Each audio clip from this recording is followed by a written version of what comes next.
Hi everyone, in this tutorial we'll be going over how to update a lot of your apps all at the same time. This version of the video is only for Windows. We'll be doing another version later on for the Mac. So let's get right into it. Right now we're going to go to the website ninite.com.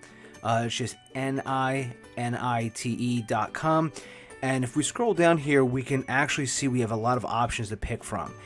So the beauty of using Ninite is not only will it install apps for you, but it will also update apps for you as well. So you can actually select anything without worrying if it's going to mess up an install. So let's just do Chrome, we'll do Zoom, we'll do VLC Player, and we will pick something like, let's use Google Earth as an example. So once we have everything selected that we want to, we'll go down here to Get Your Ninite.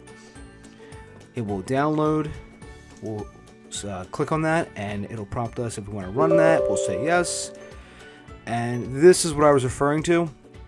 I already had Zoom installed, but this actually is updating it, and everything else that's already installed and up to date will just say okay, it's up to date. So it's actually a very, very easy piece of software to use. And again, you can use all of this for free, all legit. So if you have any questions, please feel free to post them in the comments below. I answer everything, or I should say, we'll plan to answer everything. So again, and then there's a Mac version of this if you have a Mac version, have a Mac as well, or for all you Mac people out there. So again, thank you very much for watching.